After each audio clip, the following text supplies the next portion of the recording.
agradecer la posibilidad de estar hoy aquí, agradecer a Real Asociación de Hidalgos de España a participar en este más que interesante cuarto coloquio internacional sobre la nobleza. Yo quiero exponer en mi presentación unas líneas básicas de un trabajo que ya tengo concluido sobre una figura esencial en el servicio nobiliario en la Castilla de mediados del siglo XV. No sé si... vale. Es la de Antón González de Almonte, secretario del primer duque de Medina Sidonia, don Juan de Guzmán, y a la vez escribano de Cámara Real del rey Juan II de Castilla. La trayectoria de este servidor, de este oficial, es particularmente interesante, aunque se trata de un perfil que es frecuente en los medios de la administración curial, tanto nobiliaria como regia, de la Castilla de finales del medievo, ¿no? Se trata además de una línea de investigación, la de la formación de los entornos curiales, ya fueran de la realeza, en sus distintos niveles, la nobleza y también el estamento eclesiástico, la jerarquía eclesiástica, que estoy desarrollando en el marco de un proyecto de investigación en la Universidad Complutense desde hace ya algunos años, y algunas de esas conclusiones ya he ido avanzando en esta misma casa hace algunos años en torno a la figura de la corte, en torno a la figura del primer duque de Medinaceli, don Luis de la Cerda, y la formación de su casa en torno al palacio de Cogolludo, ¿no? Bien, estas líneas de investigación plantean muchas posibilidades de estudio y de análisis y nos permiten conocer de una forma pues mucho más amplia y poliédrica cómo eran las relaciones de poder en la Castilla del siglo XV, una época de transición de los tiempos medievales a lo que se ha venido a conocer como el Estado moderno, y en el que estas estructuras de poder y estos agentes fundamentalmente jugaron un papel destacadísimo. Han sido atendidos desde el punto de vista institucional, pero falta mucho todavía por hacer, sobre todo desde la perspectiva prosopográfica, es decir, analizar los individuos que configuraban estas cortes para comprender muy bien pues toda esa dinámica de relaciones de poder, ¿no? Por lo tanto, en estas líneas de investigación atendemos a los espacios, como he dicho antes, pueden ser de la realeza, de la nobleza y de la alta jerarquía eclesiástica, las interrelaciones que se manifestaban entre estos grupos de poder y en los propios ámbitos dentro de la propia corte, y también la representación y la plasmación del poder. En las casas nobiliarias, como en la Casa Real y en la Casa de los Arzobispos y de los obispos hispanos bajomedievales, contar con un nutrido número de oficiales, de servidores, incluso en alguna ocasión pues eran cargos y oficios redundantes, era una manifestación de lo que se llamaba entonces mostrar Estado. Iba muy en consonancia con esa época de afianzamiento del poder político, ¿no?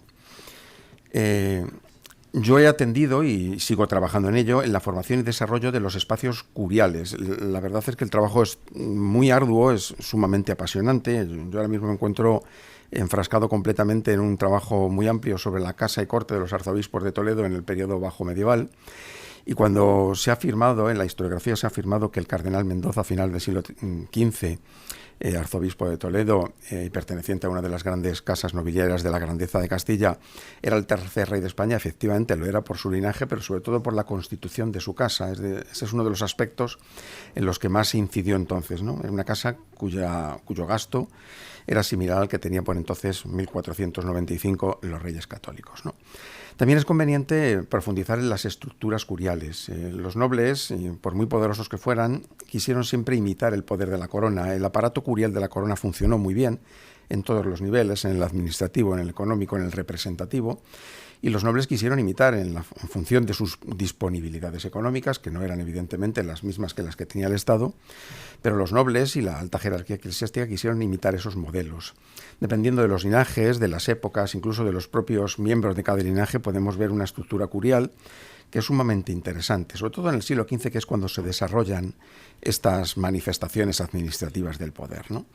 Incidir, como he dicho antes, también en la prosopografía, es decir, en el estudio individualizado de los miembros que conformaban estas cortes. Es difícil avanzar datos antes de 1400, al menos en el caso castellano, porque las fuentes documentales hasta esa fecha pues son más bien parcas. Y estos personajes, que sin duda alguna en su momento tenían una relevancia muy considerable en torno a sus señores, pues no han dejado un rastro documental o el rastro documental deseable, ¿no? Es a partir de 1400, 1420 cuando podemos rastrear pues con mucha seguridad sus trayectorias, que en muchos casos, en una parte muy importante de los casos, no pasa de unos cuantos datos puntuales, ¿no? Y permite además análisis comparativos esta línea de investigación entre las propias cortes reales y las propias cortes nobiliarias y entre las propias cortes nobiliarias reales y las eclesiásticas. Había un trasiego muy considerable entre individuos del entorno curial de los grandes señores de una corte a otra. Un caso habitual era empezar en alguna corte nobiliaria pequeña, no particularmente rica ni influyente, fraguarse una solvencia profesional y a partir de ahí dar el gran salto pues a formar parte de los miembros de la curia real o de la curia del arzobispo de Toledo, del arzobispo de Sevilla, del Santiago o alguna corte episcopal, si no llegaba el caso de ser de las más importantes, al menos de las más influyentes, ¿no? Uno de los aspectos que yo he trabajado mucho, porque es esencial para ofrecer datos nuevos, es el de las fuentes documentales. Este es un aspecto destacadísimo y aquí todavía queda mucho por hacer. Afortunadamente en Castilla, a partir de 1400, contamos con fuentes documentales extraordinarias que en su mayor parte están aún inéditas. Queda muchísimo trabajo por hacer. Y los frentes a los que podemos acudir para buscar información son muchos. Dan para más de una vida o incluso para más de 2 vidas, ¿no? Por una parte, para el estudio de las cortes nobiliarias no hace falta insistir en los fondos del Archivo Histórico de la Nobleza en el Hospital de Tavera en Toledo. Es una fuente absolutamente primordial. En el caso concreto de la figura de Antón González de Almonte, los ricos fondos del Archivo Ducal de la Fundación Casa Ducal de Medina Sidonia son extraordinarios. Es un archivo que se está empezando a trabajar en los últimos años de manera muy, muy intensa. Incluso los temas tocantes a la corte de los condes de Niebla y luego duques de Medina Sidonia han sido abordados, al menos desde la faceta musical, por Lucía Fernández en una magnífica tesis doctoral de hace 4 o 5 años.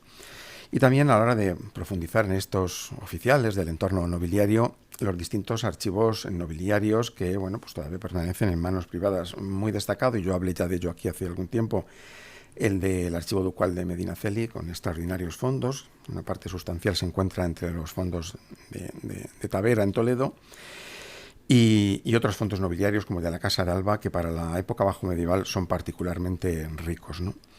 No obstante, y aunque se trata de oficiales del entorno nobiliario, el Archivo General de Simancas, que es el archivo del Estado de la Corona de Castilla, a partir del siglo XV, cuenta con fondos muy relevantes. Para el caso concreto de Antón González de Almonte, protagonista de mi intervención, hay bastante información porque él, además de ser secretario del primer duque de Medina Sidonia, fue escribano de Cámara Real. Era un oficio pues muy similar al de secretario, uno de los oficios de mucho apego a la persona real, ¿no?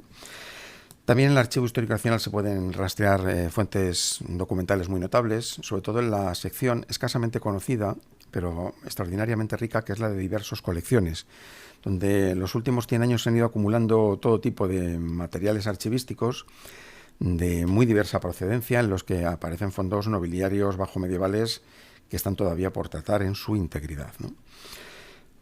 Para otros ámbitos de la nobleza, el Archivo de la Corona de Aragón es una fuente inagotable desde todos los puntos de vista y además desde fechas muy tempranas, ¿no? Desde el siglo XIII podemos rastrear por la composición de la corte de algunos linajes nobiliarios de forma muy fidedigna, ¿no? También los archivos municipales, en concreto el Archivo Municipal de Sevilla, para el caso de Antón González Almonte, es muy destacado, y muy en concreto la sección de mayordomazgo, es decir, los libros de mayordomos, tipos de contabilidad del concejo sevillano, que son extraordinarios y que se han venido publicando, regestados desde hace algunos años por el propio archivo municipal y el ayuntamiento de la ciudad, ¿no? Otra fuente ya de carácter literario, y les hablo he hecho un resumen muy ajustado de todo lo que hay, es una obra muy interesante y muy bien conocida desde hace mucho tiempo para el estudio de la Casa Ducal de Medina Sidonia, que son las ilustraciones de la Casa de Niebla de Pedro Barrantes de Maldonado, que se efectúa en el siglo XVI. Es una obra de carácter, bueno, pues apologética de la Casa de Niebla, y ofrecen datos muy interesantes de archivo que por circunstancias que no alcanzo a comprender han desaparecido. Algunos de esos documentos han desaparecido en la actualidad, ¿no? Bien, con todo este bagaje documental y con todas estas perspectivas de análisis y de posibilidades de estudio que ofrecen, pues, figuras de ese entorno, nos centramos en la persona de Antón González de Almonte. Antón González de Almonte, Antón González, aparece de muchas formas en la documentación. Es un oficial curial que desarrolló una carrera en torno a los años 1432, 1435 y 1469, que es cuando él fallece, consta ese momento, ¿no? Él va a desempeñar dos oficios claves en la administración curial bajo medieval castellana, dos oficios que suponían una puerta abierta a más altos puestos de la administración regia o nobiliaria, como eran el de escribano de Cámara Real y el de secretario ducal, ¿no? Digamos que Antón González de Almonte, al ejercer estos dos cargos, estos dos oficios, pasaba a convertirse en la élite de la administración, tanto en el entorno de la corte real de Juan II como en la del el conde de Niebla y luego duque de Medina Sidonia, ¿no? Son importantes oficios curiales en el siglo XV. Son oficios que además se habían creado en el periodo bajo medieval, en el siglo XIV, y se desarrollan extraordinariamente a mediados del XV, ¿no? Hay algunas figuras muy destacadas que también desempeñaron tanto las escribanías de cámara como las secretarías. El caso quizá más conocido es el del relator Fernando Díaz de Toledo. Podría aventurar, y creo que no me equivocaría, si dijese que fue una de las, probablemente, de los apoyos más sólidos que tuvo Juan II de Castilla junto con Álvaro de Luna, condestable, en su política de afianzamiento del poder real frente a, bueno, pues al poder nobiliario que representaban los infantes de Aragón, ¿no? ¿Por qué eran importantes los escribanos de Cámara Real y los secretarios? En primer lugar, porque eran personas muy cercanas a los monarcas o a los nobles, despachaban la documentación camerística, la documentación más privada, y algo que les hacía particularmente útiles es que no estaban sometidos a ningún marco legislativo que regulara sus funciones, de modo que eran personas muy versátiles, y al no existir ningún marco que impidiera, pues, algunas funciones, la monarquía y los nobles y los eclesiásticos los utilizaban en un montón, en muchísimas misiones, que hacía, bueno, pues de estas personas unos agentes muy eficaces y sobre todo muy ágiles, ¿no? Se les caracteriza, como les he dicho, por una gran versatilidad, por una formación institucional. Son personas que cuando llegan a estos puestos conocen muy bien los entresijos de la corte y de la administración, una administración que en estos momentos ya es de gran complejidad técnica. Y en algunos casos, no siempre, también gozan de una formación jurídica. Este es un grupo que se llamaba los letrados de forma genérica, aunque en muchos de estos casos, por ejemplo, González de Almonte, no nos consta que tuviera formación académica, probablemente porque no la tenía, por eso no aparece en ningún momento con ningún título de carácter universitario. Pero en una época en la que no se necesitaba esta formación para desempeñar cargos importantes, ¿no? Como muchos oficiales de la corona, sus orígenes no son desconocidos. Muy probablemente, y como ocurría con parte sustancial del aparato burocrático administrativo de las élites castellanas, bueno, en general de las élites administrativas bajo medievales, era de origen converso. No hay ningún documento que lo aclare, pero el pleito que tuvo que sostener su viuda cuando fallece González de Almonte en 1469, unos años después con la Inquisición, evidencia que había pues una base conversa que en aquellos años finales del siglo XV, pues era algo que en el entorno de la ciudad de Sevilla se hizo notar, ¿no? Hacia 1432, algunos documentos bueno, no son muy claros en este sentido, o quizá 1435, él empezó a trabajar en la corte del padre de don Juan de Guzmán, Enrique de Guzmán, conde de Niebla, como uno de los notarios que levantaban fe de los actos de administración señorial de su señor, o de otros acuerdos de tipo político entre el Enrique de Guzmán, el rey de Castilla, o el Concejo Municipal de Sevilla, u otras villas del señorío de los condes de Niebla, ¿no? Encaja muy bien, además, esta circunstancia, contar con un oficial de esta validez, que seguramente entonces era una persona que ya atesoraba una trayectoria interesante, porque yo he rastreado el servicio administrativo de los primeros condes de Niebla hasta Enrique de Guzmán, y he podido comprobar, y esto ustedes lo podrán leer cuando se publique el artículo de mi intervención, que ya tengo terminado, cómo hacia 1430, 1435 la Casa de Niebla contaba con una administración, aunque muy lejana en su estructura y composición, con respecto a la del rey de Castilla, pero con unas bases muy sólidas. Administrar un señorío tan importante en una zona tan destacada de frontera como era el Condado de Niebla precisaba de agentes realmente extraordinarios. Y por lo tanto la inclusión de González de Almonte entre los cuadros de la administración condal no resulta en modo alguno ninguna sorpresa, ¿no? Bien, entre esos años 1432 y 1445, las noticias sobre González de Almonte son las propias de un funcionario al servicio de su señor, pero también como escribano de cámara de Juan II. Aquí se plantea una posibilidad muy interesante. Si él, al ser escribano de cámara de Juan II, es decir, desempeñar un oficio cercano al rey en la corte de Castilla, pero a la vez trabajar como notario, escribano del conde de Niebla, podríamos hablar de una persona que tenía pues un carácter de agente doble. Esto la documentación no lo manifiesta en ningún momento, pero todo hace sospechar que por una parte el rey de Castilla, a través de González de Almonte, podía vigilar los movimientos del poderoso aristócrata en Andalucía, y por otra parte el conde de Niebla podía vigilar los movimientos del rey de Castilla a través de González de Almonte. Este es un caso que, aunque no muy frecuente, sí se da en algunos ejemplos que yo he podido documentar, no solo entre la nobleza y la corona, sino también entre la nobleza y el estamento eclesiástico, o entre la corona y el estamento eclesiástico. Incluso yo he podido detectar algún caso de agente probablemente triple, que no es algo de extrañar, ¿no? Bien, ese año 1445 es un año extraordinario políticamente en la corona de Castilla. Tiene lugar la batalla de Olmedo en mayo de ese año, en el que el partido realista, capitaneado por el rey Juan II y su gran valido don Álvaro de Luna, vencen a los infantes de Aragón. Pero también es un año de culminación de la trayectoria política de don Juan de Guzmán. En febrero, unos meses antes de la batalla, el rey había concedido la dignidad de ducal a don Juan don Juan de Guzmán, de la dignidad de duque de Medina Sidonia, ¿no? Se trataba de un ascenso en el escalafón de la nobleza, evidentemente, ¿no? Es el primer gran título nobiliario con continuidad, a excepción del caso del duque de Benavente a finales del siglo XIV, que no tuvo continuidad dinástica, ¿no? Y sin duda, en ese momento, don Juan de Guzmán quiso rodearse de quien hasta entonces le había servido fielmente y darle una dignidad también acorde con el que en ese momento empieza a desempeñar la Casa de Niebla, que es la de secretario. Yo no he encontrado secretarios de la nobleza antes de González de Almonte en 1445 al servicio del duque de Medina Sidonia. Es decir, primer título de nobleza ducal concedido al duque, a don Juan, y también inmediatamente la concesión, aunque no se ha conservado el nombramiento, del escribano de cámara en secretario. Es decir, es un título de secretario que va muy acorde con la nueva dignidad que ostenta su señor, ¿no? Era el de secretario un oficio que era entre los mejores de la élite que ya suponían los escribanos de cámara real. Era un oficio que, por la versatilidad que les he dicho antes, era esencial para controlar los movimientos que había en la muy convulsa Sevilla de mediados del siglo XV, ¿no?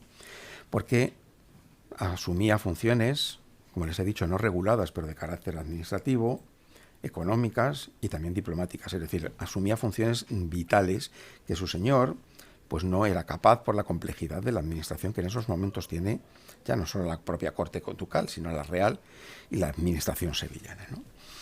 Bien, a la vez que está pasando todo esto, González de Almonte sigue siendo escribano de cámara real y es una herramienta muy, muy, muy sólida para el rey de Castilla.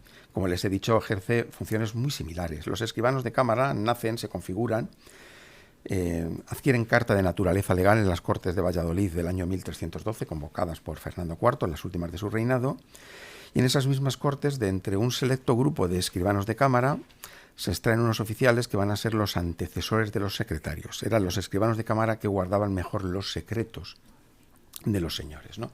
Por lo tanto, tanto los escribanos como los secretarios eran personas de la mayor confianza del monarca, pero también del duque, ¿no?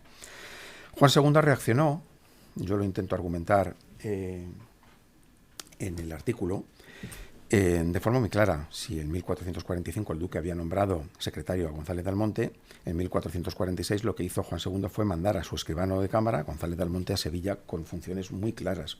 Por una parte, fue nombrado jurado en la collación de San Salvador de Sevilla y también fiel ejecutor del rey en esa misma ciudad.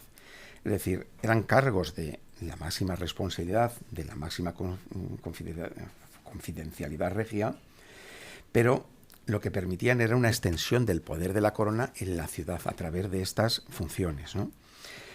Se vigilaba el funcionamiento de la ciudad de Sevilla, pero también se vigilaban como les he dicho antes, los movimientos del duque. No obstante, las relaciones del duque y de Juan II eran bastante cordiales, pero no hay que dejar de tener en cuenta la perspectiva de dos instancias de poder muy sólidas en una zona conflictiva y además de frontera que la corona debía vigilar con mucho cuidado. Es muy significativo que Juan II nunca visitara Sevilla a lo largo de toda su vida. Las disputas internas del cabildo municipal eran muy serias, los partidarios de los infantes de Aragón en Sevilla eran muy poderosos y el rey prefirió mandar un agente como extensión del Estado que representaba la corona, ¿no? Ya se ha hablado antes que probablemente se tratará de un agente doble, ¿no? Además desempeñó otros cargos muy importantes con la idea de afianzar el poder del monarca a través de este oficial en la ciudad de Sevilla. Fue nombrado alcalde mayor entre moros y cristianos en el arzobispado de Sevilla y el obispado de Cádiz. Se lo he puesto entre comillas porque es el nombre que tiene el oficio en la documentación. Era un cargo por el que asumía competencias judiciales, es decir, los problemas que había de convivencia entre musulmanes y cristianos eran asumidos por este alcalde mayor. Es decir, frente a las funciones administrativas y económicas que había asumido ya González de Almonte, se juntan las judiciales, es decir, los tres grandes pilares del poder del Estado en la ciudad de Sevilla, ¿no? Era un mediador entre estos dos grupos de la frontera cuyas relaciones no son siempre cordiales y sobre todo al final del periodo llamado de Reconquista, ¿no? Es el momento de culminación de la carrera cortesana de González de Almonte en torno a los años 1450, 1455, 1456. Y además es el momento de culminación no solo de su andadura y de hombre de confianza del monarca, sino también de su andadura en la corte ducal.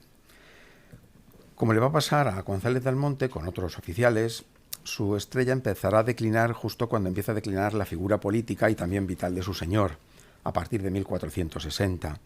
En ese momento a él se le nombra caballero 24 de Sevilla, es decir, regidor de Sevilla, digamos, es la culminación de la presencia sevillana de González de Almonte, pero en esos años se va alejando progresivamente de la corte real. El nuevo rey Enrique IV, que llega al trono en 1454, no va a contar con él en su papel político en Sevilla. Enrique IV visitará en numerosas ocasiones Andalucía, ¿no? Pero se va a acentuar la labor de González de Almonte como secretario del duque, ¿no? Va a aparecer en todo tipo de actos jurídicos, de normativa municipal, actos de gobierno señorial de don Juan de Guzmán, disposiciones fiscales y sobre todo va a acompañar a su señor en todos los viajes que realice por Andalucía, ¿no? Curiosamente, y esto es algo que no he podido tener una documentación que me lo aclarase, cuando el duque, ya sintiéndose mayor, en 1463, redacta su testamento en la ciudad de Sevilla, entre los numerosos notarios que ratifican o refrendan ese documento, ese importante documento de sucesión y de distribución patrimonial, no se encuentra don González de Almonte, a pesar de que en ese momento, en 1463, González de Almonte es uno de los hombres fuertes de la corte del duque en la ciudad andaluza, ¿no? González de Almonte debió de fallecer casi con toda seguridad antes de junio de 1469. Pocos meses antes, en enero, lo había hecho don Juan de Guzmán. Sabemos que tuvo una importante descendencia, de la que su hijo Fernando de Almonte siguió los pasos de la carrera administrativa y curial de su padre, no con tantos brillos, pero sí sabemos que tuvo la dignidad de caballero 24 de la ciudad de Sevilla, una de las grandes dignidades y, por supuesto, una de las funciones de gobierno de una ciudad tan destacada como aquella, y también la de jurado. Pero no consta que sirviera ni al duque de Medina Sidonia, al segundo duque, Enrique de Guzmán, ni tampoco que tuviera un papel relevante en la corte real de Castilla, ¿no? Este es el árbol genealógico que se conserva en la Academia de la Historia, la colección Salazar y Castro, que está dentro de la documentación del pleito con la Inquisición que les he comentado hace unos momentos, que tuvo su viuda y algunos de sus hijos a partir de los años 1480 en adelante, ¿no? ¿Qué conclusiones? Y no sé si voy bien de tiempo. Pues perfecto. Podemos sacar, entre otras muchas, yo creo que cuando ustedes lean el artículo, si tienen paciencia para ello, seguro que tienen algunas observaciones, pero yo he resumido algunos puntos que creo que son interesantes, ¿no? Por una parte, que Antón González Almonte es un ejemplo muy representativo de esas nuevas élites administrativas de la Castilla Trastámara. Yo en algún trabajo he bautizado estos grupos que nacen y se desarrollan con la dinastía de los Trastámara a partir de 1366 o 69 en Castilla como una nueva élite de poder de corte trastamarista. Si bien estos oficiales, altamente cualificados, tenían antecedentes en reinados anteriores, pero sí es a partir de la llegada de los Trastámara, una dinastía que va a necesitar de herramientas muy sólidas y muy ágiles para afianzar su poder. No hay que olvidar que los Trastámara son una dinastía de origen bastardo. Y contar con aparatos de poder y creaciones de estructuras de Estado que hundieran las raíces institucionalmente afianzaba a la corona. Eso no cabe la menor duda, ¿no? Poder real, también poder nobiliario y también poder eclesiástico. Estos nuevos poderes que se desarrollan a partir de 1369 con el nuevo empuje de las nuevas formas de poder de los Trastámara son bases administrativas que van a desarrollar estos letrados, estos oficiales, estos servidores. González de Almonte desarrolló una importante carrera curial al servicio de don Juan de Guzmán, primer duque de Medina Sidonia, y de Juan II en la ciudad de Sevilla. Les insisto, probablemente estemos ante un agente doble. La prueba de que dos personajes tan poderosos como fue el rey de Castilla y nada más y nada menos que el primer duque de Medina Sidonia le utilizaron y le encomendaron funciones altamente delicadas a lo largo de más de 2 décadas, nos viene a evidenciar el papel relevantísimo de estas personas. ¿Se trataba de un agente doble? Es algo que muy probablemente sea así, ¿no?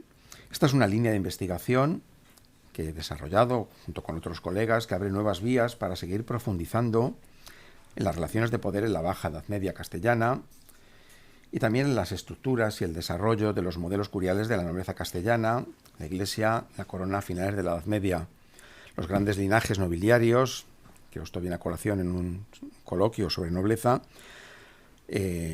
se engrandecen durante el siglo XV. Esto es algo bien conocido. Se engrandecen por unas habilísimas políticas matrimoniales, por el servicio real, por su participación en los últimos atisbos del proceso reconquistador, pero creo que nos ha puesto de manifiesto algo trascendental, y al igual que en la corona y en las cortes episcopales o en las cortes pontificales, el papel de estos gestores, de estos administradores, de estos servidores, en general, en definitiva, fue esencial para que estas dinastías se plasmaran, se consolidasen como grupos de poder y en algunos casos, como en el de Medina Sidonia, pues hayan sobrevivido hasta hoy día. Muchas gracias.